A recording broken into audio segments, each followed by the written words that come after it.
Hi, this is Irma Mazzani with RED 6545 and the literature review for the effectiveness of morphology instruction with middle school students. Morphology is the system of word structure by which word parts can be combined to create new words. The importance I found for this review is really that middle school students and high school students really have a need to understand the content language and the academic vocabulary they are starting to be exposed through in content areas. These multisyllabic words are mainly derived from Greek and Latin words. So the question for me was, what does the research say about the effectiveness of morphological instruction for students in grades 4 through 8, and what are the best practices for implementing such instruction? For the purpose of the review, I ended up narrowing it down and concentrating on the effectiveness of morphological instruction. The parameters I set up for this review were for studies between 2006 and 2013 that concentrated on morphological awareness or instruction in grades 4 through 8. So really looking at that middle school, upper elementary levels. I also kept some studies that had English language learners as I was interested in seeing the results there. Over the next few slides, you'll see 5 studies, and they have a common theme you'll find and some common language in both of them and some common results. So with Berenger and Abbott in 2006, they actually looked at 4th to 9th grade students, and what they found was that morphological awareness, when it was taught independently and with phonological awareness, because they did both, had a significant contribution to reading comprehension, vocabulary, spelling, decoding rate, and decoding accuracy across all the grade levels, including 8th and 9th graders. Specifically for them, they had a lot of growth in their decoding rate.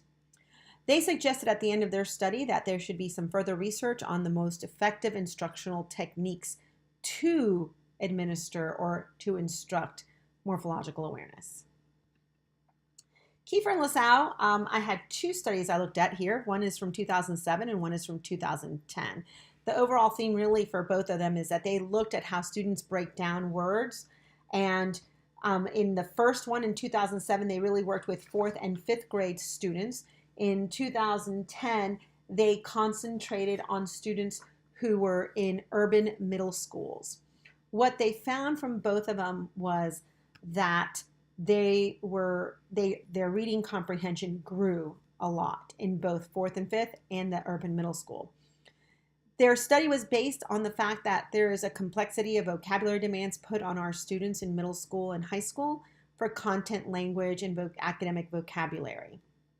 So one of the things they found at the end of the 2010 study was that morphological awareness was actually a better predictor of reading comprehension than a student's just plain vocabulary. So they had an intervention group in that 2010 study and a group that was just in the ELA standard classroom. And what they found was that the intervention group that got that extra morphological time ended up growing significantly above their peers. One of the areas that we know that they grew from was that there was a 6-month gain in morphology and a 9-month extra gain of reading comprehension. Our next slide presents 2 studies for us, Rosinski, Paddock, Newton, and Newton in 2011, and Goodwin, Lipsky, and On in 2012. I've put these together on one slide because they really had some common themes, which is, children are being taught to use root words to teach multiple words. And the reasoning we need to do this was because the more they know, the more they can unlock. So basically, if you give them one root word, they can unlock anywhere from 5, 10, or 20 English words, which end up usually being academic vocabulary words. The 2 things that this study really stood out for me was the helpfulness to the ELL student and the struggling reader. Both of these reports indicated that the English language learner has a big benefit of learning morphology, because most of these learners have a Latin lexicon based first language. They actually end up growing in their own language exponentially, their vocabulary. Even though they're still growing in English, their own native language grows because they start being able to bridge both of those languages as they start identifying the small parts that they have seen even in their own language, those little morphological pieces. Pacheco and Goodwin really in 2013, what they did is they interviewed middle school students to see how they actually were decoding and using morphological strategies, which they may not even know that they were using. And what they came up with in their study is that teachers really need to know what their students know, because then you can really build upon what knowledge they already have. We know that they have some sophisticated strategies is one of the things they said. We just need to know what it is so we can build upon it. They said that morphological awareness definitely improved comprehension and vocabulary in their groups, their study groups. So for our conclusion and implications, I agree with all the scholars that I read, which is there definitely needs to be more studies, probably studies geared to small group intervention, maybe some resource, special education studies, definitely more studies on the English language learner, especially those who maybe are here and do not have a Latin-based lexicon, as the other studies had proceeded to tell us.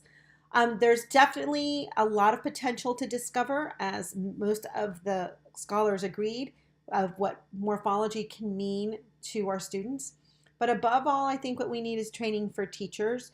And most of the scholars here, Carlisle and Bowers, did a literature review. And one of the things they talked about was the need for training all teachers, not just the ESE teacher, not just the ELL teacher, not just the ELA teacher, not just the reading specialist, but all teachers of all content areas should be trained in morphology so that they can use it with their classrooms and in their instruction every day. It was suggested by Goodwin and by Rosinski that perhaps what we want to do is concentrate teachers in a 10 or 20 minute block daily to include and embed morphology into the curriculum. Thank you so much for sitting through my slideshow.